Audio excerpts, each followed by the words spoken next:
ভাবি এসব কি করছো তুমি? দেখো ভালোই ভালোই বলছে আমার লাঠিটা ফেরত দাও। এই বাচ্চাটাকে আমি আজ ফেলবো। তুমি কি পাগল হয়ে গেছো নাকি ভাবি?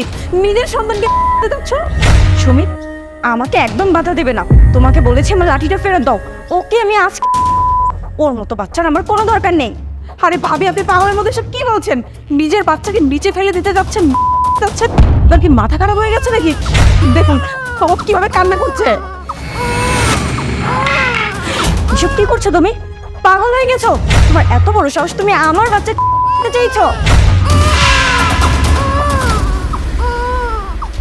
হাসান ভালো হয়েছে তুমি সময় মতো চলে এসেছিল।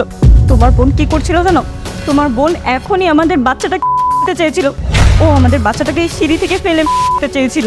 সুমি, তোর ভাবি যা বলছে সব কি সত্যি কথা বলছে? জানো ভাইয়া, ভাবে মিথ্যা কথা বলছে। ভাবেই তার বাচ্চাকে নিচে ফেলে দিতে যাচ্ছিল, আমি ঠেকাচ্ছিলাম।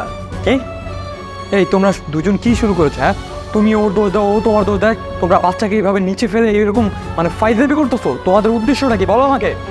দেখো মিথ্যা বলার একটা লিমিট থাকে, তুমি তো তোমার লিমিটটা ক্রসই করে ফেলছো। আচ্ছা তুমিই বলো, কোনো মা তার সন্তান পারে? কখনোই না, তাই না? ওই মিথ্যা কথা বলছে। ভাবি তুমি এত মিথ্যা কথা কেন বলছো? তুমিই তো বাবাকে নিচে ফেলে দিতে যাচ্ছিলেন, আমি না হয় তোমাকে সে ঠেকালাম। আর তুমি আর কাছে সব কথা বানিয়ে বানিয়ে বলছো। ভাইয়া তুমি বিশ্বাস করো, আমি কেন ওকে নিচে ফেলে দিতে যাবো বলো? যাবো আমি ওকে নিচে ফেলে দিতে যাচ্ছিল কারণ তুই আমাকে দেখে জ্বলিস। কি তুমি কথা বলতে পারলে ভাবি? আমি তোমাকে দেখে জ্বলি কারণ তুই কখনো মা হতে পারবি না। তুই তো শ্বশুর বাড়িতে কোনো বাচ্চা কাচ্চা দিতে পারিসনি, এই কারণে তোর শ্বশুর শাশুড়ি তোকে বাসা থেকে বের করে দিয়েছে। কিন্তু ভাবি এসবের সাথে বাবুর কি সম্পর্ক বলো? অবশ্যই সম্পর্ক আছে। তোর শ্বশুর শাশুড়ি তোর বাচ্চা কাচ্চা নিয়ে অনেক স্বপ্ন দেখেছিল, আর তুই সেটা কোনোদিনও পূরণ করতে পারবি না। আর তাছাড়াও তুই আমার বাসায় চলে এসেছিলি, আসার পর যখন দেখলি যে আমার পোলট্রিতে সুন্দর ফুটফুটে একটা বাচ্চা হয়েছে, তখন তুই আমার বাচ্চাটাকে হিংসা করতি, আমার বাচ্চাটা জন্য নানা কারসাজি করতি। তুমি জানো শুধুমাত্র এটাই প্রথমবার না, ও এর আগেও আরো অনেকবার আমার বাচ্চাটা চেষ্টা করেছে। আমি তো অনেক কষ্টে বাঁচিয়ে নিয়েছি, আর আজকে তো ও সব লিমিটই ক্রস করে ফেলেছে। আজকে আমার চোখের সামনে আমার বাচ্চা ট্রাই করছিল। এখন তুমি ডিসাইড করো ও এই বাসায় থাকবে কিনা, না হলে কিন্তু আমি আমার বাচ্চাকে নিয়ে চলে যাব, কারণ আমি আমার বাচ্চাকে নিয়ে কোনো প্রকার কোনো রিস্ক নিতে পারবো না। সুমি, ঠিক তোর কাছে আমি এটা কখনো আশা করিনি। তোকে আমি আমার বাসায় আশ্রয় দিয়েছি থাকার জন্য, আর তুই আমার নিজের বাচ্চাকে জন্য প্ল্যান করছিস? তোর নিজের লজ্জা হওয়া উচিত। তুই এই মুহূর্তে আমার বাসা থেকে বেরো। হ্যাঁ তুমি এসব কি বলছো? আমি ওকে ব্যাস, তুই আর একটা কথাও বলবি না।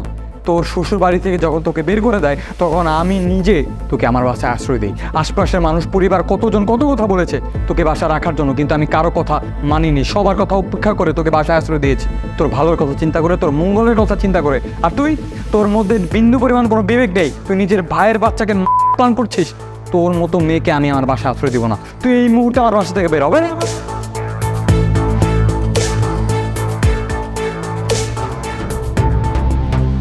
আরে আমি বাসা থেকে মিথ্যা কথা বলে কতটা রিস্ক নিয়ে তোমার সাথে দেখা করতে এসেছি, আর তুমি ফোন নিয়ে পড়ে আছো। আর বাবা তুমি এসব ছাড়ো তো, আমাকে আগে এটা বলো যে আর কতদিন লাগবে তোমার ওখান থেকে আসতে? আর মাত্র কয়েকদিনের ব্যাপার। ওই বোনটাকে তো আমি অলরেডি বাসা ছাড়া করে ফেলেছি, শুধুমাত্র ভাই ওকে তো আমি কবে বাসার ছাদ থেকে ধাক্কা দিয়ে ফেলে দিই।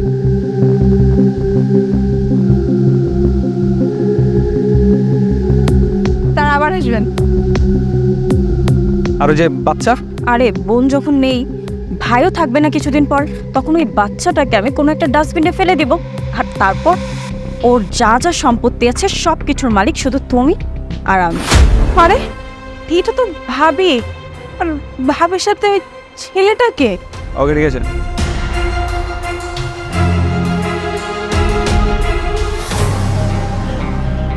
বেবি বাবু তোমাকে বেশি জ্বালায়নি তো? ডিস্টার্ব তো করেছে অবশ্যই, বাচ্চা মানুষ, কিন্তু এই ডিস্টার্বটা আমার সহ্য করা লাগতো না যদি তুমি সেই দিন ওকে সিঁড়ি থেকে ফেলে। এসব তুমি কি বলছো? তুমি কি ভুলে যাচ্ছ যে আমি ওকে ফেলতে চাইনি, আমাদের বাবুকে তো তোমার ওই বোনটা ফেলতে চেয়েছিল। এই, আমার বাচ্চাকে একদম ছোঁয়ার চেষ্টা করবি না। এটা আমাদের বাচ্চা ছিল, কিন্তু এখন শুধুমাত্র এটা আমার বাচ্চা। তুমি হয়তো ভুলে যাচ্ছ যে আমাদের বাচ্চাকে তোমার ওই বজ্জাত বোনটা ফেলে দিতে চেয়েছিল, যে আজকে বাসায় নেই। আমি তো অনেক আগেই চলে এসেছিলাম ভাবে, শুধুমাত্র আজকে আপনার পর্দা ফাঁস করে দেব সেদিন যে আপনি নাটকটা করেছিলেন। এই তুমি কি ভুলে যাচ্ছ ও আমাদের বাচ্চার সাথে কি করেছিল? তুমি কি করে এই লজ্জত মহিলার কাছে আমার বাচ্চা দিয়েছো? এই, আমার বাচ্চা আমাকে ফেরত দাও। জি না, এটা আমার বাচ্চা। তোমার বাচ্চা মানে? আরে এসব কি হচ্ছে? আমি কিছুই বুঝতে পারছি না। এটা তো আমাদের বাচ্চা, তুমি কেন বলছো যে আমার বাচ্চা? কারণ তোর আর আমার এখন থেকে কোনো সম্পর্ক নেই, সুতরাং এই বাচ্চা শুধু আমার। তুই আমার বাচ্চা আর আমাকে ছেড়ে অনেক দূরে চলে যাবি, বুঝেছিস? এসব তুমি কি বলছো? পাগল হয়ে গেছো নাকি? আমাকে এখান থেকে কোথায় কাটাবে? হ্যাঁ, অনেক দূরে। আপনাকে জেলে পাঠাতে যাচ্ছি, কারণ আপনি নিজের সন্তানকে, নিজের মমতার জিনিসকে কি চাইলেন ভাবি? আপনি কিভাবে মা হয়ে এই কাজটা করতে পারলেন? আর এই কাজটা করেছে শুধুমাত্র বয়ফ্রেন্ডের সাথে ভেগে যাওয়ার জন্য, তাই না? আমাদের তিনজনকে আপনি রাস্তা থেকে সরিয়ে এই সমস্ত সম্পত্তি নিয়ে নিজের বয়ফ্রেন্ডের নামে লিখে দেবেন আর সারা জীবন আয়াস করবেন, এটাই ভেবেছিলেন? কি এখন চুপ আছিস কেন বল? আমার বোন এই বাচ্চাকে জন্ম দেয়নি, কিন্তু তারপরে বাচ্চাকে নিয়ে আমার বোনের এত চিন্তা, এত ভাবনা, এত ভালোবাসা। আর তুই তুই এই বাচ্চাকে নিজের গর্ভে 9 মাস রেখেছিস, বাচ্চাকে জন্ম দিয়েছিস, কিন্তু তারপরও তোর মধ্যে ন্যূনতম মাতৃত্ববোধ নেই। তোর মতো মেয়েকে বাসা থেকে বের করে দেওয়া উচিত। তোর সাথে আমার কোনো সম্পর্ক নেই। আর এই ঘটনাটা যদি বাইরের মানুষ, সমাজের মানুষ জানে, তাহলে তোকে তো ডাইনি, রাক্ষসী, শয়তান বলবে। তখন মানুষ তোকে জুতা পেটা করে এলাকা থেকে বের করবে। আর ভাবি, আপনি কেমন মা বলেন তো? নিজের সন্তান ফেলে বয়ফ্রেন্ডকে নিয়ে সংসার করার চিন্তা আপনি কিভাবে করতে পারেন? ভাবি, আমি আপনাকে ক্ষমা করে দিতাম। আপনি যদি আমাদের দুজন প্ল্যান করতেন, আমি সত্যি আপনাকে মাফ করে দিতাম। কিন্তু আপনি এই নিষ্পাপ বাচ্চা প্ল্যান করেছেন। এই বাচ্চাটা কি দোষ করেছে? আপনার কি কোনো ক্ষতি করেছে ও? ভাবি, আমরা চাইলেও আর আপনাকে কখনো মাফ করতে পারবো না। আর আপনি এটাই ডিজার্ভ করেন যে আমরা দুজন মিলে আপনাকে জেলে পাঠাবো আর আপনাকে এমন শাস্তি দিব, বয়ফ্রেন্ডের সাথে আয়াস করার শখ আপনার সারা জীবনের জন্য মিটে যাবে। আর ভাবি, আমি সন্তানের মা হতে পারিনি ঠিকই, কিন্তু আপনি সন্তানের মা হয়ে যেটা করেছেন সেটা আসলে মাফ করার যোগ্য না। আমি মা না হয়েও সন্তানের প্রতি যে মমতা আমার মধ্যে আছে সেটা আপনার মধ্যে নেই। তুই তুই এই মুহূর্তে বাসা থেকে বের হয়ে যাবি, কারণ তোকে আমার ইচ্ছা করতেছে লাঠি দিয়ে মেরে ফেলার জন্য, কিন্তু তোর মতো শয়তানকে মেরে আমি আমার হাত নষ্ট করতে চাই না। সুতরাং তুই এই মুহূর্তে বাসা, এই এলাকা, এই পরিবার আমার জীবন থেকে সরে যাবি। যা। ভাইয়া, তুমি বাবুকে নিয়ে একদম টেনশন করো না। আজ থেকে আমি ওর মা, আমি ওকে মানুষ করব। ঠিক আছে।